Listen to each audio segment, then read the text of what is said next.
The Hound by Howard Phillips Lovecraft.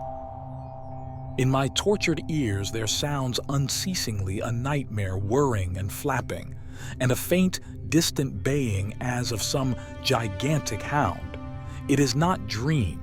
It is not, I fear, even madness, for too much has already happened to give me these merciful doubts.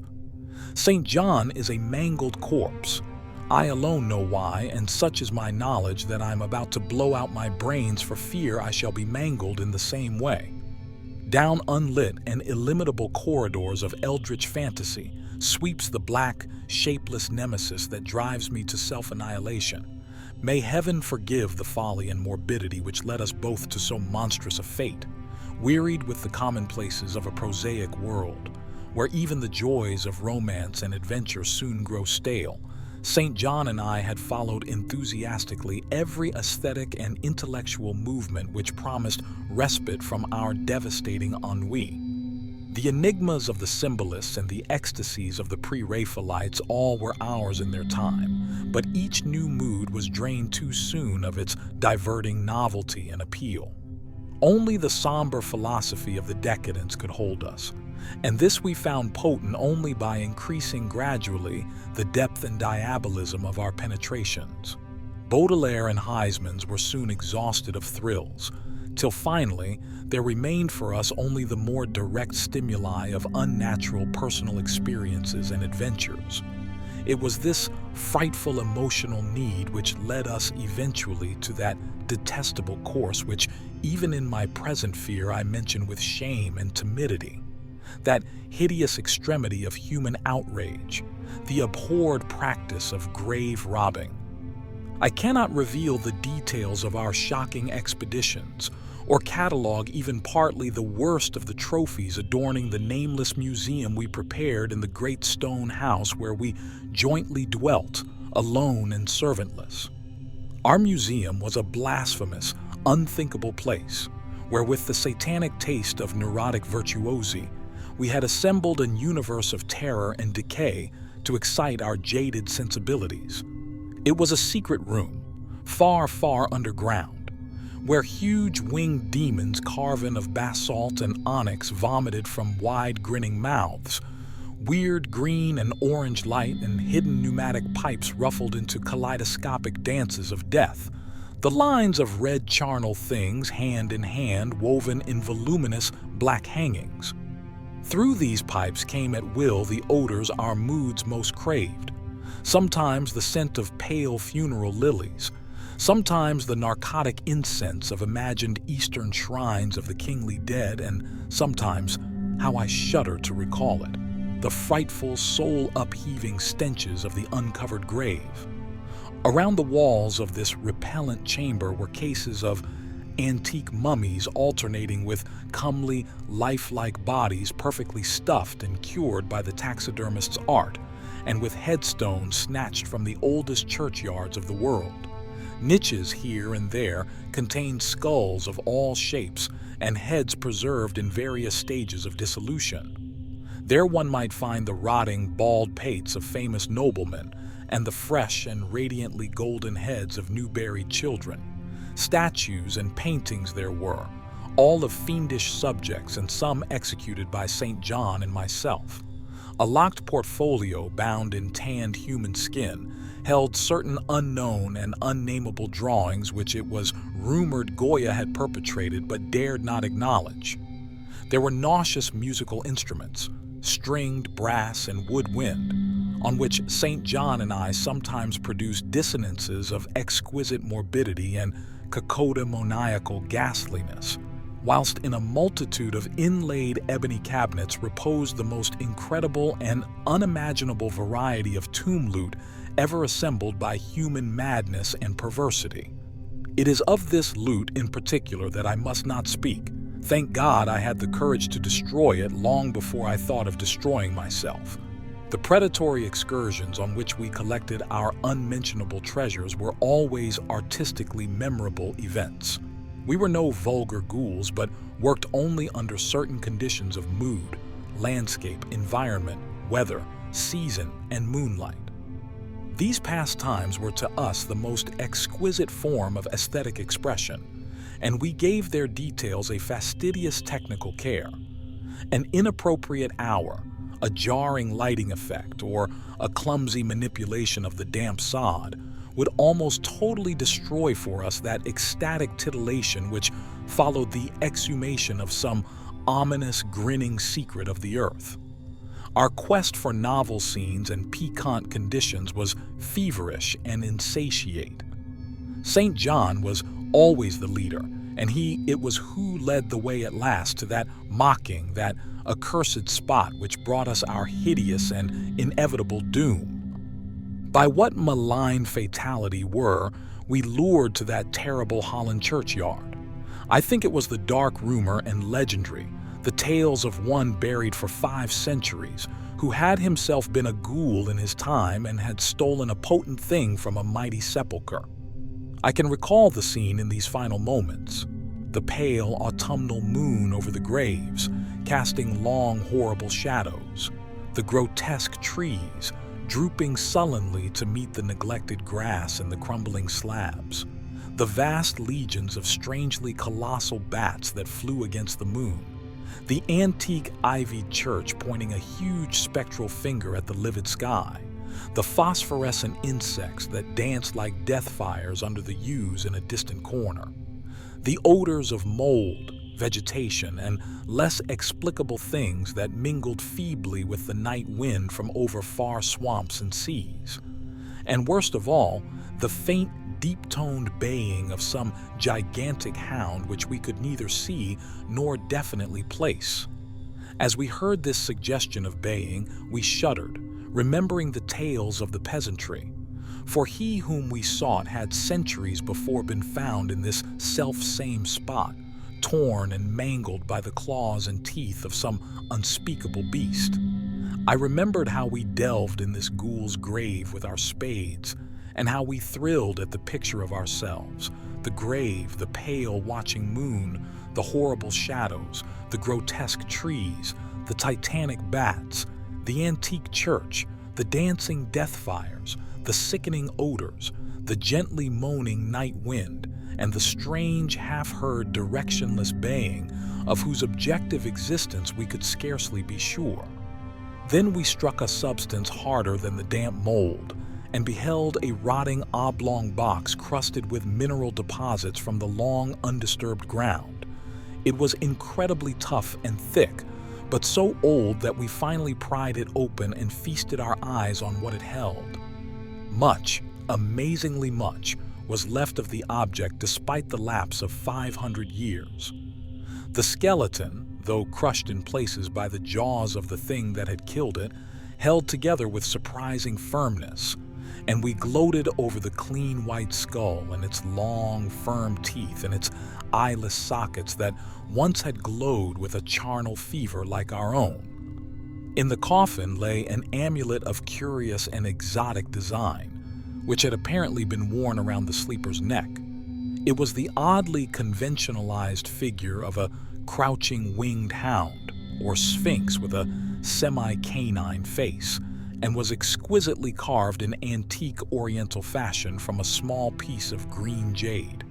The expression on its features was repellent in the extreme, savoring at once of death, bestiality, and malevolence.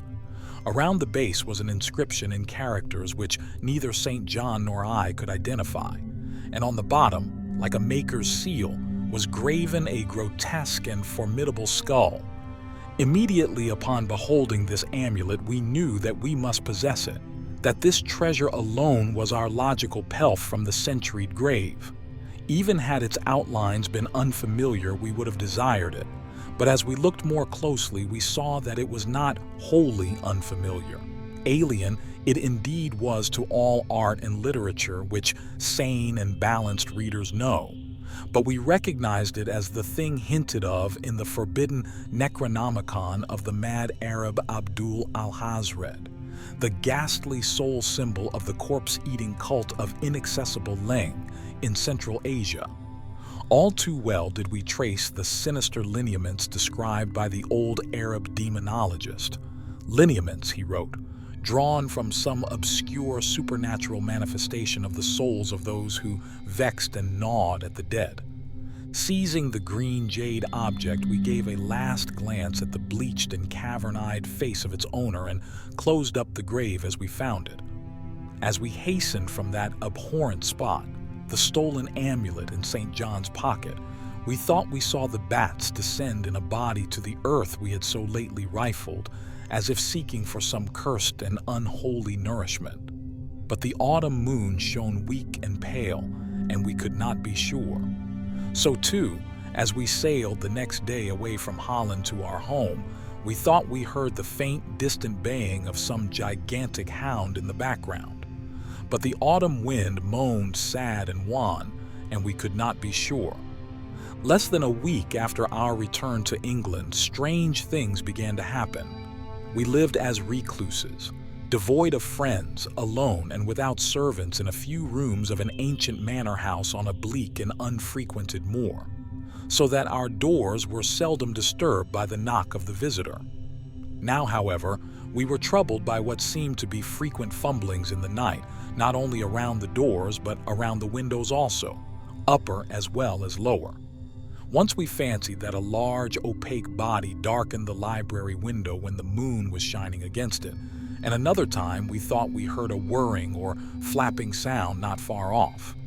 On each occasion, investigation revealed nothing, and we began to ascribe the occurrences to imagination alone, that same curiously disturbed imagination which still prolonged in our ears the faint, far baying we thought we had heard in the Holland churchyard.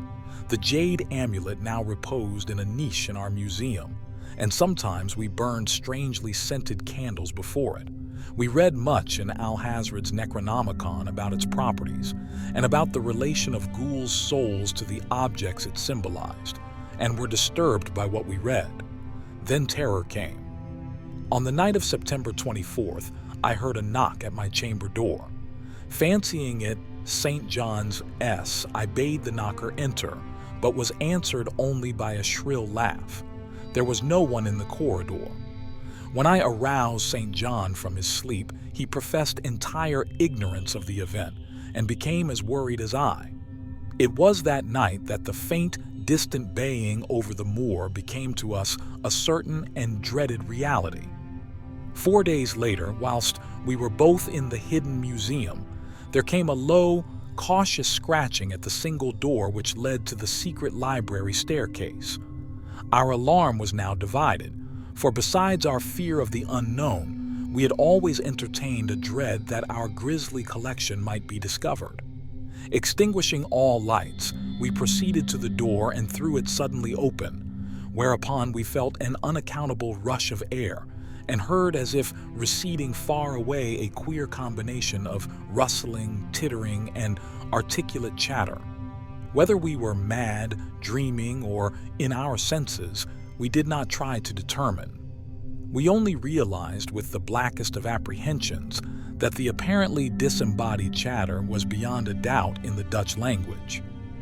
After that, we lived in growing horror and fascination. Mostly we held to the theory that we were jointly going mad from our life of unnatural excitements, but sometimes it pleased us more to dramatize ourselves as the victims of some creeping and appalling doom. Bizarre manifestations were now too frequent to count.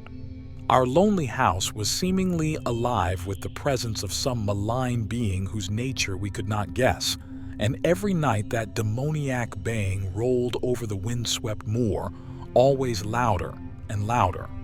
On October 29th, we found in the soft earth underneath the library window a series of footprints utterly impossible to describe. They were as baffling as the hordes of great bats which haunted the old manor house in unprecedented and increasing numbers. The horror reached a culmination on November 18th, when St. John, walking home after dark from the distant railway station, was seized by some frightful carnivorous thing and torn to ribbons. His screams had reached the house, and I had hastened to the terrible scene in time to hear a whir of wings and see a vague, black, cloudy thing silhouetted against the rising moon. My friend was dying when I spoke to him, and he could not answer coherently. All he could do was to whisper, "The amulet, that damn thing." Then he collapsed, an inert mass of mangled flesh. I buried him the next midnight in one of our neglected gardens and mumbled over his body one of the devilish rituals he had loved in life. And as I pronounced the last demoniac sentence, I heard afar on the moor the faint baying of some gigantic hound. The moon was up, but I dared not look at it, and when I saw on the dim-litten moor a wide nebulous shadow sweeping from mound to mound, I shut my eyes and threw myself face down upon the ground. When I arose trembling, I know not how much later, I staggered into the house and made shocking obeisances before the enshrined amulet of green jade. Being now afraid to live alone in the ancient house on the moor, I departed on the following day for London, taking with me the amulet after destroying by fire and burial the rest of the impious collection in the museum. But after 3 nights I heard the baying again, and before a week was over felt strange eyes upon me whenever it was dark. One evening, as I strolled on Victoria Embankment for some needed air, I saw a black shape obscure one of the reflections of the lamps in the water. A wind stronger than the night wind rushed by, and I knew that what had befallen St. John must soon befall me. The next day, I carefully wrapped the green jade amulet and sailed for Holland. What mercy I might gain by returning the thing to its silent, sleeping owner I knew not, but I felt that I must at least try any step conceivably logical. What the hound was, and why it pursued me, were questions still vague. But I had first heard the baying in that ancient churchyard, and every subsequent event, including St. John's dying whisper, had served to connect the curse with the stealing of the amulet. Accordingly, I sank into the nethermost abysses of despair when, at an inn in Rotterdam, I discovered that thieves had despoiled me of this sole means of salvation. The baying was loud that evening, and in the morning I read of a nameless deed in the vilest quarter of the city. The rabble were in terror, for upon an evil tenement had fallen a red death beyond the foulest previous crime of the neighborhood. In a squalid thieves' den, an entire family had been torn to shreds by an unknown thing which left no trace, and those around had heard all night above the usual clamor of drunken voices a faint, deep, insistent note as of a gigantic hound. So at last I stood again in that unwholesome churchyard where a pale winter moon cast hideous shadows and leafless trees drooped sullenly to meet the withered, frosty grass and cracking slabs, and the ivied church pointed a jeering finger at the unfriendly sky, and the night wind howled maniacally from over frozen swamps and frigid seas. The baying was very faint now, and it ceased altogether as I approached the ancient grave I had once violated, and frightened away an abnormally large horde of bats which had been hovering curiously around it. I know not why I went thither unless to pray, or gibber out insane pleas and apologies to the calm white thing that lay within. But whatever my reason, I attacked the half-frozen sod with a desperation partly mine and partly that of a dominating will outside myself. Excavation was much easier than I expected, though at one point I encountered a queer interruption when a lean vulture darted down out of the cold sky and pecked frantically at the grave earth until I killed him with a blow of my spade. Finally, I reached the rotting oblong box and removed the damp nitrous cover. This is the last rational act I ever performed, for crouched within that centuried coffin, embraced by a close-packed nightmare retinue of huge, sinewy, sleeping bats, was the bony thing my friend and I had robbed, not clean and placid as we had seen it then, but covered with caked blood and shreds of alien flesh and hair, and leering sentiently at me with phosphorescent sockets and sharp, ensanguined fangs, yawning twistedly in mockery of my inevitable doom. And when it gave from those grinning jaws a deep, sardonic bay as of some gigantic hound, and I saw that it held in its gory, filthy claw the lost and fateful amulet of green jade, I merely screamed and ran away idiotically, my screams soon dissolving into peals of hysterical laughter. Madness rides the star wind, claws and teeth sharpened on centuries of corpses, dripping death astride a bacchanal of bats from night-black ruins of buried temples of Belial. Now, as the baying of that dead, fleshless monstrosity grows louder and louder, and the stealthy whirring and flapping of those accursed web wings circles closer and closer, I shall seek with my revolver the oblivion which is my only refuge from the unnamed and unnameable. Our story concludes here, but the quest for the unexplored continues. If this narrative sparked your interest, please like this video and subscribe for more adventures into the extraordinary. Thank you for journeying with us. Stay eager and open to the wonders yet to be discovered.